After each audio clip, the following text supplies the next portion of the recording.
Baby, the way my spirit tightened up when Sloan dropped his latest report, I knew the internet wasn't ready for the storm this conversation was about to bring. Because let's be very clear from the jump. Everything we're discussing right now is coming straight from Sloan, and he is not whispering. He is projecting these allegations like a siren. And the moment he said he believes this child is showing signs of developmental delay, the whole internet froze like someone slammed their hand on the brakes. People didn't know whether to gasp, cry, or click replay because nobody wants to imagine a baby being dragged into a situation this unstable. But the way Sloan laid it out, the way he explained the behavioral concerns and the circumstances surrounding them, you could feel the weight behind it. Not because we're diagnosing anything, we're not, but because he painted a picture of a mother spiraling faster than her baby can catch up. And the truth is, the concerns didn't come from nowhere. The public has been uneasy for months, watching that little boy slip into the background of chaos that has become Chrisean's brand. Sloan's commentary just pushed the conversation into the spotlight in a way nobody could ignore anymore. He spoke about the videos, the silence, the stiff body language, the absent eye contact, the emotional disconnection he believes he's seen, and whether people agree with him or not, he forced the internet to confront a question they were too scared to say out loud. Is this baby okay? And that's when everything shifted, because now the world isn't whispering. The world is worried. The heartbreaking part is that these concerns exist in the first place. No child should ever be analyzed by strangers. No baby should grow up with this much speculation attached to their development. But when a mother refuses to put the phone down, when the chaos spills onto live streams every single week, when the world sees more breakdowns than breakthroughs, people begin reacting to what's in front of them without even trying. Sloan didn't make these conversations out of thin air. He reflected what millions of viewers have been uneasy about for months. And baby, when Sloan mentioned the possibility that this child may have been affected by her drinking, the internet cracked in half. Because everybody remembers those chaotic pregnancy months. Everybody remembers her stumbling, smoking, drinking, falling out, and screaming. She documented everything. She didn't hide a thing. And while we're not claiming anything as fact, Sloan connected those dots in a way that made people stop breathing for a second, because they knew exactly what he was referring to. The concern isn't judgment, it's fear. Fear that the environment she created while carrying that baby could have lasting effects. And fear that the environment she's creating now is compounding it. And let's not pretend the emotional atmosphere around that baby is healthy. Watching him drift through moments that should be filled with joy and stimulation, only to be passed around like a prop in a storyline that she treats like a performance, is painful. Sloan pointed out the same thing the public has been pointing out: the instability, the overstimulation, the unpredictability, the stress. And we all know babies absorb the environment they're raised in. You can't scream, cry, fight, drink, disappear, reappear, and run the streets while expecting a child to flourish in the middle of that chaos. It just doesn't work that way. And Sloan said it plainly. Every clip he referenced, every pattern he mentioned, it all circles back to one truth: that baby deserves better than being raised on live streams. Sloan highlighted how the child rarely babbles, rarely reacts, rarely engages the way babies his age normally do, and whether people agree or disagree with his observations, the fact that this conversation even exists is tragic in itself, because the only reason anyone is noticing anything is because she won't sit still, she won't unplug, she won't protect the baby's privacy. She keeps dragging him into the spotlight of her meltdown, and the world is exhausted from begging her to stop. And baby, let's talk about the moment that nearly broke the internet: Sloan addressing her dancing in the middle of Hollywood Boulevard. The same night people said she was out there moving like she was performing in some ritual under neon lights, stomping the pavement like she was in the devil's playground while her baby sat somewhere off in the shadows of her priorities. The timing of it all felt like a slap. The baby looks lost. The baby looks behind. The baby looks like he needs structure. And she's out here giving Hollywood Boulevard a possessed two-step, like her soul is on airplane mode. And the worst part? She didn't even see why people were horrified. She took it as hate, not concern. She took it as jealousy, not alarm. That disconnect is what Sloan drilled into, the disconnect that says she's drowning in her own ego so deeply she can't feel the weight of her motherhood anymore. And that's where the real tragedy lives. Because she's not a villain. She's lost. She's drowning in pain, in trauma, in addiction, in instability. And instead of healing, she's performing. Instead of therapy, she's turning up. Instead of accountability, she's deflecting. Sloan addressed how the baby's development appears stalled, and he tied it directly to the instability surrounding him. And whether anyone wants to admit it or not, instability is one of the fastest ways to create delays in children. They need structure. They need predictable routines. They need safe bonding. They need regulated emotions. They need peace. That baby has been living inside a storm since before he took his first breath, and the world is simply voicing what they're witnessing in real time. The saddest part? She thinks people are attacking her. She thinks the world is out to get her. She thinks this is about dragging her. But Sloan wasn't dragging. He was begging. Begging her to stop. Begging her to get help. Begging her to take her motherhood seriously before her son becomes another casualty of generational trauma. And she ran straight past that message, like it wasn't even meant for her. What scares me the most is that children don't get do-overs. Delays don't wait for you to heal. Development doesn't pause while you get your life together. Babies move forward with or without your stability. And when they're caught in a house built on chaos, they develop through the cracks. Sloan said what a lot of people were scared to say out loud. He sees the cracks getting wider. He sees the signs that look concerning. And he said it because the baby can't advocate for himself. And baby, that's why this whole thing has my spirit shaking. Because this isn't tea. This isn't gossip. This is a baby. A baby who deserves a mother whose love isn't overshadowed by her addiction to chaos. A baby who deserves someone who hears concerns instead of fighting them. A baby who deserves structure, therapy, support, and peace. Baby, this whole situation has my spirit pacing. Because every time I look at what is happening with Chrisean Rock and her son, it feels like watching a crisis unfold in slow motion while the mother insists nothing is wrong. And the moment Sloan came out and said he believes that this baby is showing clear developmental delays connected to the drinking and smoking she did while pregnant, the internet stopped acting confused. He didn't sugarcoat it. He didn't whisper it. He stated his claims directly, and it shook the room. He said that what he's observing in this child looks concerning, and the denial coming from Chrisean is making it even worse.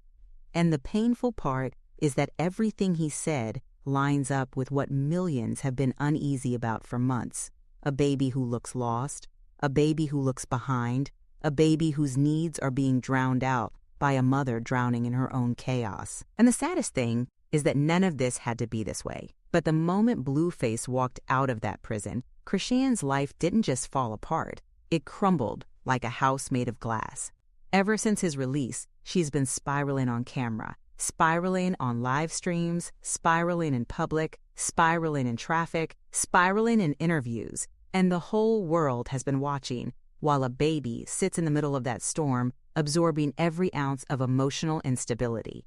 And when you mix this level of chaos with Sloan's claims about prenatal substance exposure, the entire situation becomes impossible to ignore. The part that hit the internet the hardest was when Sloan highlighted the clip of her saying she sometimes wishes she never had her child. He stated that this is the type of emotional volatility that shows a mother who is overwhelmed, unstable, and refusing to take accountability for the conditions she created. And when she said it on that Steiny podcast, she didn't whisper it. She didn't hesitate. She spoke from a place of pain, bitterness, resentment, and exhaustion. And the world felt it like a slap. A child should never hear their mother say she regrets having them, not even in anger, not even in frustration. But she said it casually, like she was describing a bad haircut. She didn't even flinch. And that careless honesty told the world everything they needed to know about where her mind is. Because let's keep it real. When a mother is emotionally grounded, statements like that never come out of her mouth. But Chrisean isn't grounded. She's unraveling. And Sloan claims that this emotional unraveling is the same energy that makes her blind to the concerns people are raising about her baby's development. He believes she is too busy defending herself, too caught up in proving she's unbothered, too consumed with clapping back, to actually see the warning signs in front of her. And it's heartbreaking, because the more she performs online, the more the world sees signs that this baby might need professional help. Sloane's claims about prenatal exposure resurfaced because the internet remembers everything: the drinking, the smoking, the chaotic pregnancy, the emotional breakdowns, the instability, the countless videos where she appeared under the influence, the clip where she asked for more liquor while visibly pregnant. And the more these clips resurface, the louder Sloane's claims ring. He pointed out that children who were exposed to heavy substances in utero often have difficulty meeting early milestones. And because he has been following this story closely, he stated that he believes the slow responses, stiffness, lack of babbling, and flat affect in the baby's videos look like classic developmental concerns. The internet didn't even have time to catch its breath before another disturbing moment showed up, the clip where she used her son's hair to wipe her nose. Even saying that out loud makes my stomach twist, because Sloane called that moment a reflection of neglect. He said it wasn't simply gross, it was symbolic. It showed a mother so emotionally dysregulated, she doesn't even realize she's treating her child like a napkin in front of tens of thousands of viewers. And when he laid that out, the comment sections exploded. People weren't just disgusted, they were horrified. They said any mother who does that on camera is doing far worse off camera. People said that this is how children grow up traumatized, confused, and emotionally disconnected. They said that babies need tenderness, not being used to wipe bodily fluids. And that wasn't even the only example. Sloane reminded the world how many times Child Protective Services has intervened, how many times the public watched her dragging that baby from chaos to chaos, how she was arrested at Blueface's hearing with the baby present, how CPS raided her home after clips surfaced of the baby being left unattended in dangerous conditions. And Sloane claims that during one raid, authorities found substances and alcohol in places that were easily reachable, a direct indicator of endangerment. When he stated this, he wasn't speculating. He was referencing actual reports, actual footage, actual documented interventions. The tragedy is that instead of hearing these concerns and responding with reflection, she switches into defense mode every time. She denies everything. She lashes out. She says people are haters. She says the world is against her. And Sloane claims this pattern of denial is exactly why the baby is slipping further behind. He believes she refuses to acknowledge the seriousness because admitting something is wrong means admitting her own role in it. And instead of choosing accountability, she chooses delusion. Her resentment toward Blueface's mother and family only fuels the chaos. She said she hates the evil around her child, and yet she is the one bringing more evil into his environment than anyone else. Sloane addressed this contradiction directly. He said her complaints about everyone else being evil do not line up with the things caught on camera. Because you can't call other people toxic while you're smoking with your baby in your lap. You can't call other people evil when you're blowing your nose and wiping it on his hair. You can't call other people dangerous when your own decisions keep putting him in unstable situations.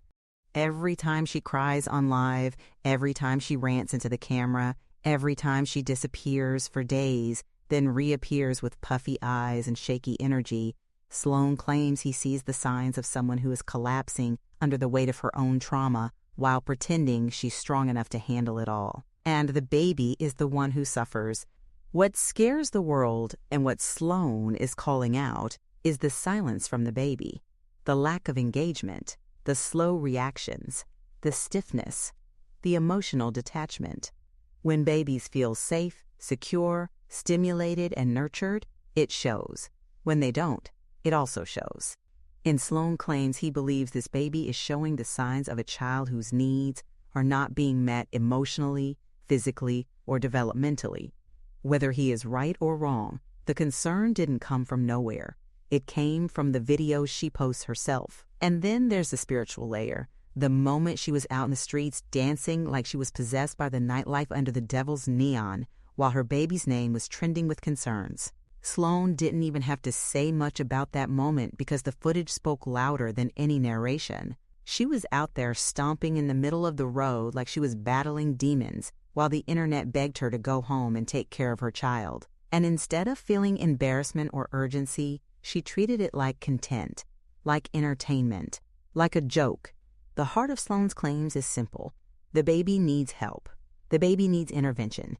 The baby needs stability. The baby needs structure. The baby needs professional evaluation. The baby needs someone to slow her down long enough to see the truth. But she refuses. She keeps denying. She keeps spiraling. She keeps losing the plot while pretending she's in control. And the hardest truth in all of this is that babies don't wait. They don't pause their development until their mother gets her life together. They don't hold their milestones until the chaos settles. They grow with or without you. And when the environment is unstable, the growth becomes twisted, delayed, or stunted. Sloane claims he sees signs of that happening already.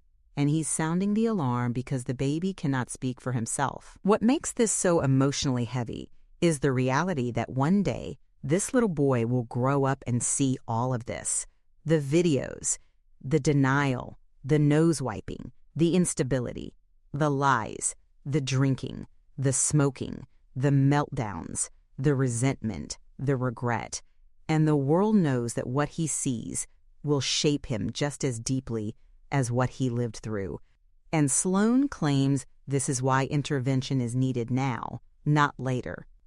Because if nothing changes, this story won't end in healing, it will end in heartbreak, baby. The way my blood boiled when Sloane dropped these claims, I had to sit up straight because the things he said were not light accusations. The moment he stated that leaked medical records allegedly show fetal alcohol syndrome, neonatal abstinence syndrome, cocaine withdrawal, seizures, spasticity, cortical visual impairment, and even palliative care, the entire internet froze.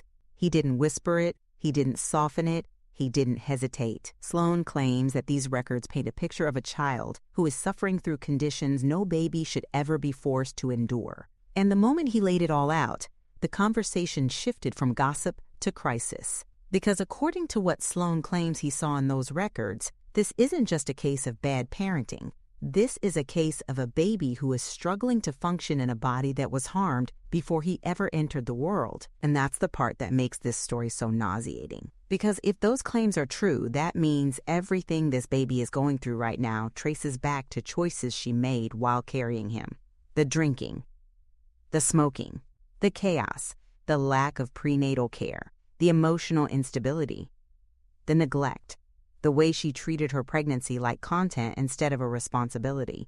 Sloane claims the records point directly to prenatal substance exposure as a major contributor to the conditions listed. And when he said that, the entire internet had to stop and take a breath. Because this isn't speculation. This is a baby suffering consequences for actions he had no control over. The tragic part is that Chrisean has always documented everything. That's why Sloane's claims hit so hard. She was drinking while visibly pregnant. She was smoking on camera. She was bragging about not stopping her habits. She was laughing about being pregnant and still living a reckless lifestyle. All of it is still online. She practically filmed the evidence herself. And according to the claims Sloane is making, those videos line up exactly with the diagnoses allegedly listed in those medical papers. It is one thing for strangers to speculate, but when Sloane claims he saw documented conditions that match the behavior the world witnessed during her pregnancy, it becomes impossible to ignore. And baby, when Sloane said neonatal abstinence syndrome, cocaine withdrawal, my heart dropped into my stomach, because that is not a small accusation. That means a newborn coming into the world shaking, crying, suffering, and fighting through withdrawal because of substances they never chose. That means the child's body spent its first hours detoxing instead of bonding with his mother.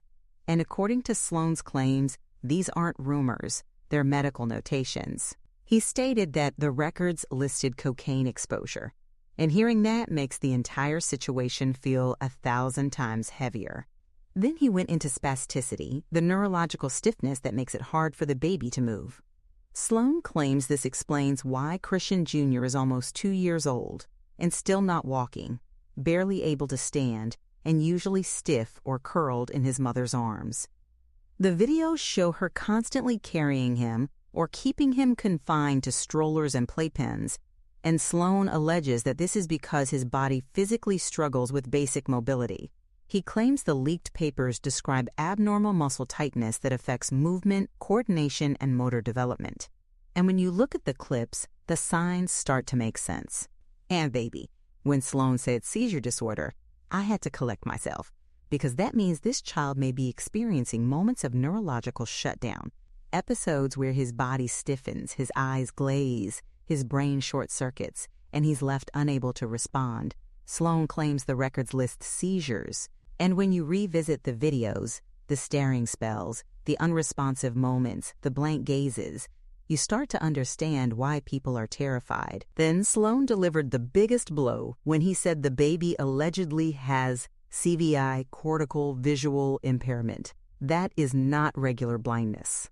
That is when the brain itself is damaged and cannot fully process sight. Sloan claims the child's vision issues come from neurological injury, not the eyes themselves. This would explain the unfocused stares, the delayed reactions, the constant need for her to tap or wave her hand in front of his face, to pull him back into the moment. It would explain why he stares at ceilings, lights, corners, and wide empty spaces. It would explain why she keeps putting her hand over his eyes like she's trying to redirect his focus. It would explain why the baby looks lost in his own world. And then, the hardest detail of all, palliative care. Sloan claims the records state he is supposed to be in palliative care. For people who don't know, that means supportive care for chronic or lifelong conditions. Not hospice, but close enough to tell you this baby cannot just be winged through life on his mother's chaos. He needs doctors. He needs specialists. He needs routines. He needs therapy. He needs interventions. He needs structure. He needs treatment plans. He needs people who understand how to support complex disabilities. And he's getting the complete opposite. What enrages me is the way she refuses to acknowledge any of it. She goes on live streams, brushing everything off. She denies every claim without addressing a single detail. She says the doctors never told her anything, yet Sloan claims the records say otherwise. She tells the internet not to diagnose her baby, yet she spent her entire pregnancy documenting chaos that experts would call red flags. She films herself wiping her nose in her hand and then rubbing it on her son's hair. She films chaotic scenes of people arguing while her child is left unattended. She films herself trying to shove a stroller into a car that can't fit it while the child is clearly distressed. She films herself putting him in dangerous positions. She films herself too busy arguing to notice what's happening right next to her. And the craziest part? Sloan claims the records confirm what people have been screaming for months. The blank stares, the stiffness, the delays, the lack of babbling, the unresponsiveness, the absence of curiosity, the emotional flatness, the inability to walk at nearly 2 years old. Neither parent acknowledges it. Blueface deflects. Chrisean denies. Both of them make excuses instead of facing reality. And then she says she sometimes wishes she never had him. She said it casually, like it was just a passing thought. She didn't think about how that moment will live online forever. She didn't think about how her son will one day hear it. She didn't think about the weight of that confession. She didn't think about how that moment exposes exactly why Sloan claims neglect is happening. Because that wasn't the voice of a mother overwhelmed by concern. That was the voice of a mother overwhelmed by resentment, and that resentment is spilling onto the baby's life. Blueface tries to act clueless, saying the baby has no disabilities, yet Sloan claims the records say otherwise. Blueface wants to blame her lack of interaction, but the conditions Sloan listed cannot be fixed by just talking to the baby more. Neurological damage cannot be undone by reading ABC books. Withdrawal cannot be erased by playing kids, songs. Fetal alcohol syndrome cannot be reversed with affection. CV, I cannot be corrected with attention. Seizures cannot be stopped by parenting skills. Spasticity cannot be outgrown. This baby needs specialists, not a ring light, not a live stream, not an audience. Not a viral moment, not a storyline, and certainly not a mother who won't admit what she's done. The fact that Sloan claims these records exist should have been the moment the world paused, but instead, Chrisean did what she always does. She brushed it off. She yelled into the camera. She changed the subject. She tried to use humor to cover shame. She called the internet haters instead of hearing the concern. She got louder when she should have gotten quieter. Meanwhile, the baby continues to stare into space. The baby continues to struggle to stand. The baby continues to be held like a newborn instead of encouraged to walk. The baby continues to be dragged from chaos to chaos. The baby continues to be used as content. And all of it lines up with what Sloan claims he saw in those papers. It's disturbing to watch a mother pretend everything is fine while her child's body is telling the world otherwise. It's disturbing to see her argue online while strangers are begging her to get help. It's disturbing to watch a 2-year-old stiffly hang from her arm while she worries more about her image. It's disturbing to see her brag about being pregnant while drinking. It's disturbing to watch her minimize the consequences she created. Because if what Sloan claims is true, this baby will spend his entire life fighting battles he never should have had to face, battles his mother created, battles his mother ignored, battles his mother denied. And if she doesn't wake up, those battles will define him. The moment Sloan came forward and claimed that leaked medical records showed disturbing information about Chrisean Jr., the entire internet jolted because the details he described weren't light concerns or mild developmental issues. They were heavy, life-altering conditions that allegedly formed a picture of a child fighting through obstacles he never deserved. When Sloan explained what he claims he saw, it made everything the public has been quietly afraid to acknowledge impossible to ignore. He didn't speak with hesitation, and he didn't dance around the discomfort. He described a set of conditions that suggested a baby living with challenges so deep that even strangers could feel the weight of it through the screen, and the moment he said those words, the conversation shifted from messy drama to a heartbreaking emergency. Sloan claims the records mention fetal alcohol syndrome, neonatal abstinence syndrome, cocaine withdrawal, neurological spasticity, seizure disorder, and cortical visual impairment. Hearing all of that at once makes your entire chest tighten, because these are not minor notes. They are the kind of diagnoses that indicate a child whose earliest moments were spent battling the consequences of decisions someone else made long before he took his first breath. What makes this even more painful is knowing how much of the pregnancy she documented publicly. Every chaotic live stream, every moment she bragged about drinking, every scene where she smoked without concern, every clip where she insisted she wasn't going to stop the lifestyle she had grown addicted to, all of it now feels like puzzle pieces snapping into place alongside the claims Sloan brought forward. Sloan claims neonatal abstinence syndrome appeared in the records, meaning the baby may have entered the world in withdrawal, imagining a newborn trembling, crying uncontrollably, and unable to self-soothe because their tiny body is detoxing from substances they never chose, is something that tears through anyone with a heartbeat. Sloan claims the cocaine exposure was documented, something that shakes people because it confirms what so many were afraid to even say out loud. It forces you to confront the reality that this child's earliest moments were possibly chaotic before he even opened his eyes. And when you pair those claims with the footage from her pregnancy, the pieces fall together in a way that leaves a knot in your throat. He then went into the spasticity, which Sloan claims is listed as another condition affecting the baby. That word alone carries a weight because it points to a neurological issue that impacts mobility, flexibility, and basic movement. It explains why this child is nearly 2 years old and still being carried everywhere, unable to walk freely or explore the world the way toddlers his age normally do. It explains why he often appears stiff in videos, why his legs don't bend or kick with the same rhythm as other children, why he's always in a stroller or held close rather than moving with independent curiosity. Sloan claims this condition makes mobility a challenge, and when the public revisits clips of the baby staring blankly while being held like a rigid doll, it becomes clear why people are pleading for intervention. And then Sloan mentions seizure disorder. If those claims are true, that shifts the entire story into an even darker place, because seizures in a small child indicate deeper neurological complications.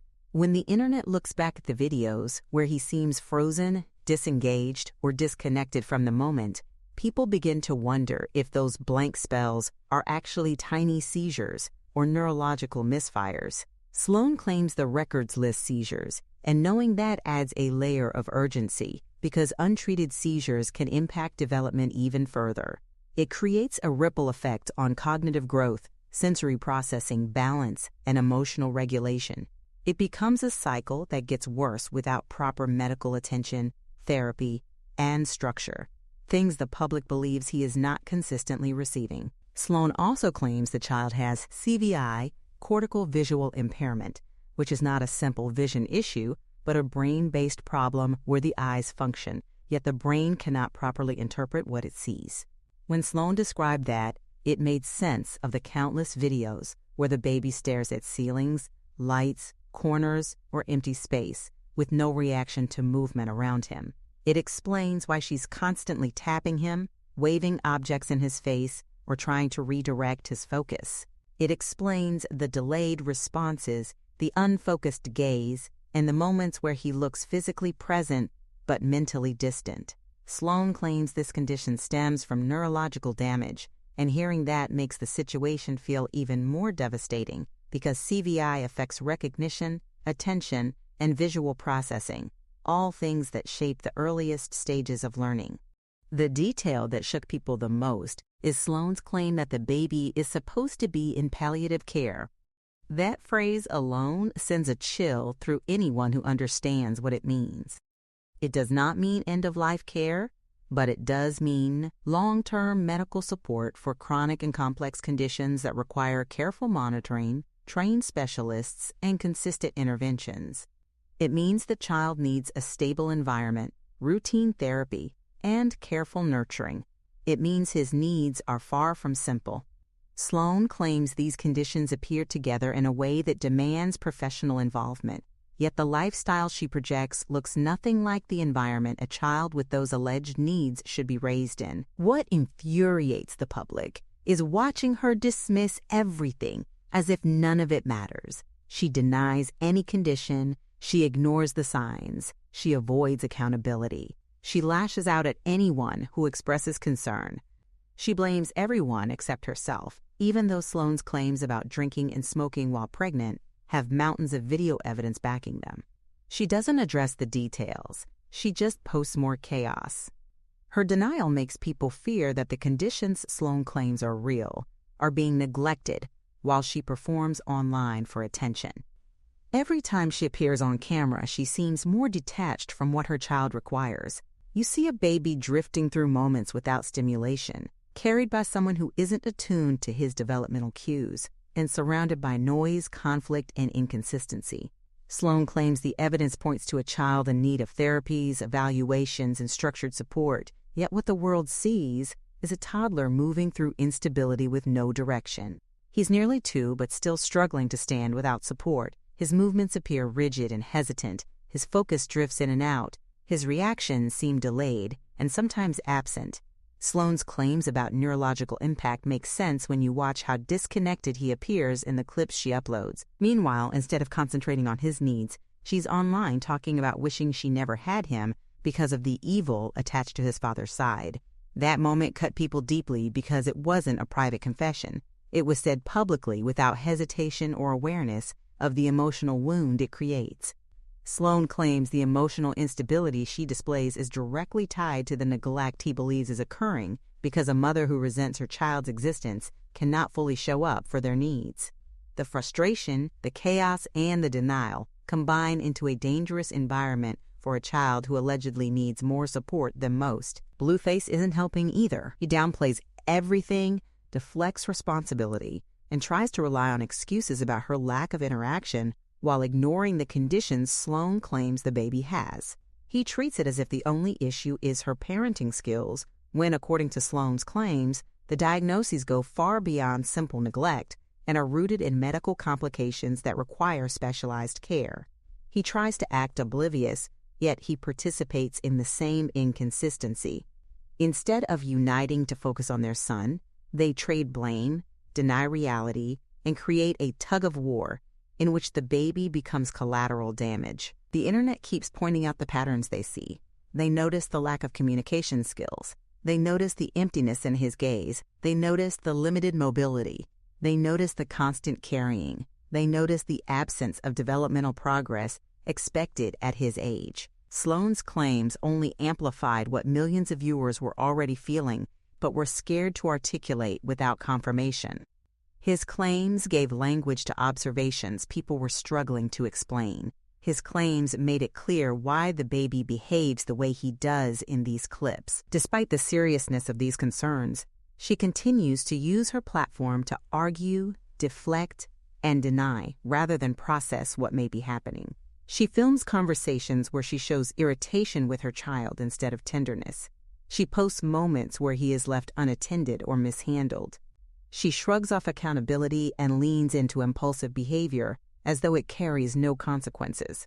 Sloan's claims made the public realize the disconnect between the child's alleged medical needs and the chaotic lifestyle he is being raised in. What breaks people's hearts is the idea that this child may be suffering silently, while his parents prioritize ego and clout over his medical and developmental care. Sloan claims the records show significant conditions that require immediate intervention, yet the life she projects appears incompatible with the structure that would allow him to thrive. The world sees a baby who might be trying to navigate the confusion of sensory overload, delayed processing, and neurological discomfort without the comfort of a stable routine. Sloan's claims have left people feeling desperate for someone to intervene, for someone to step in and give this baby the calm, consistent, medically supportive environment he deserves. The public's frustration grows because they feel powerless watching a child endure circumstances he didn't choose. They know what early intervention can do. They know how impactful therapy can be.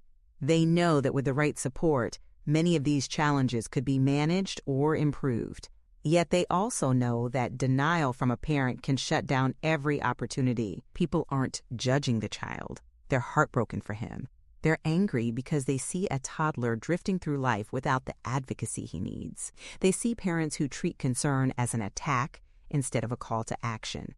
They see a story where a baby's health and future are overshadowed by immaturity, resentment, and reckless behavior. Sloan's claims have become a mirror, reflecting everything people were afraid to say but couldn't unsee. This entire situation forces a conversation about accountability, responsibility, and the reality that parenting is not a performance but a lifelong commitment. If Sloan's claims are accurate, this child is not simply behind. He is facing challenges that require immediate, serious, specialized attention. And if those needs continue to be denied, minimized, or ignored, the consequences will grow with him. The world is not asking for perfection. They're asking for honesty, acknowledgement, and action. They're asking for the noise to stop long enough for the truth to be addressed. They're asking for someone to put this child's well-being above everything else. And until that happens, the public will continue to worry, continue to question, and continue to call out the patterns that point toward suffering masked by denial. Sloan's claims have changed the tone of this entire situation.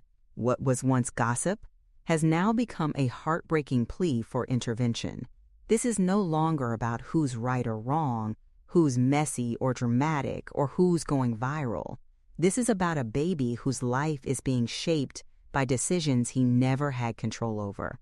A baby who deserves stability, structure, and support. A baby who deserves honesty and advocacy.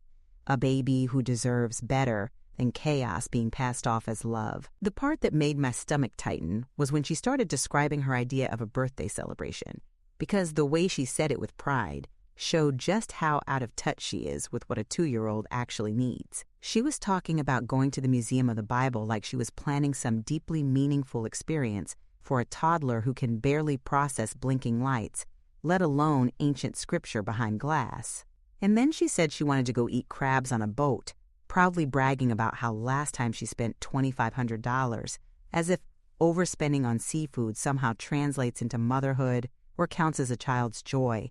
Nothing about that plan centers the baby. Nothing about it speaks to what he can understand, enjoy, or even physically tolerate.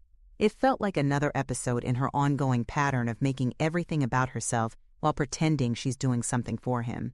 What frustrates me is how this type of behavior repeats in different forms.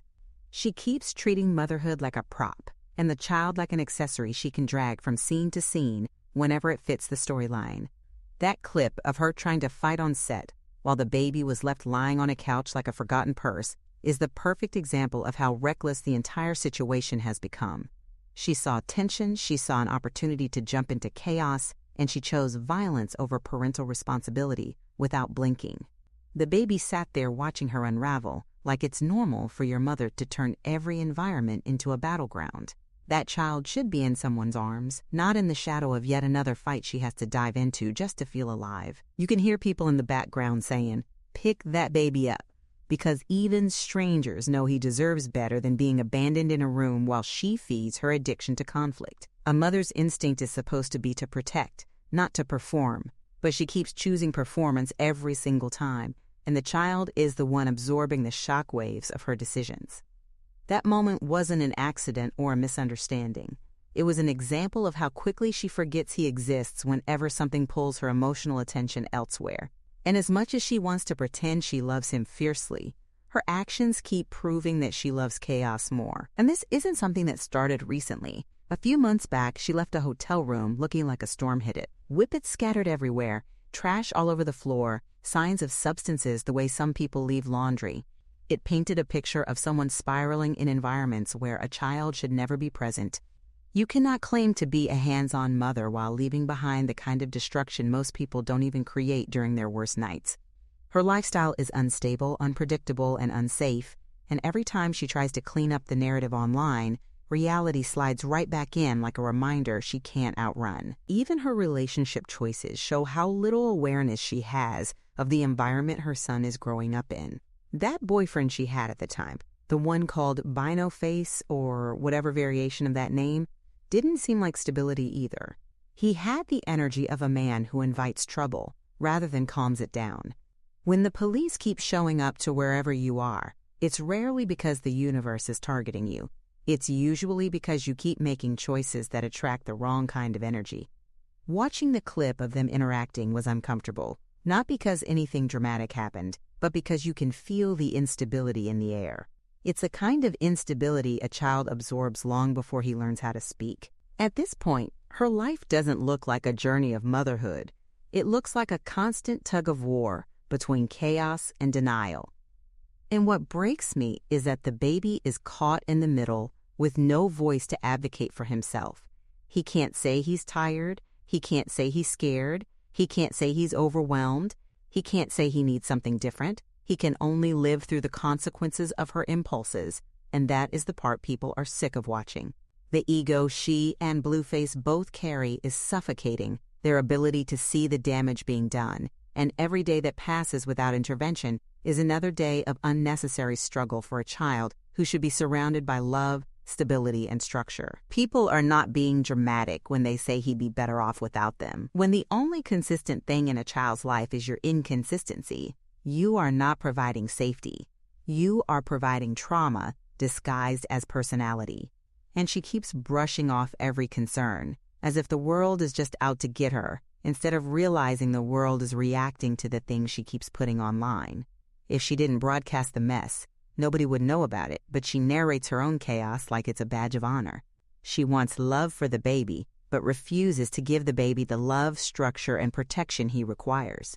She wants praise for motherhood without doing the work required to actually mother. The truth is that she treats the internet like her diary, her therapy, her family, her validation source, and her battle arena, and the child has become collateral damage in the middle of all of it. And at some point, something has to break because a baby cannot keep surviving off vibes, hope, and luck. He needs structure. He needs routine. He needs adults who understand development. He needs parents who see him, not content. He needs a life that doesn't rely on social media attention to function. And until she steps back, gets grounded, takes accountability, and stops being consumed by ego and chaos, that child will continue living in the aftermath of choices he never made. It's heartbreaking to say, but the baby deserves a life where he doesn't have to witness his mother fight, spiral, argue, unravel, and self-destruct for the camera. A child deserves safety. A child deserves nurturing. A child deserves responsibility, not excuses. And the longer she refuses to change, the louder the world will become, because people are not watching this out of entertainment. They are watching it out of fear for a little boy who cannot fight for himself yet.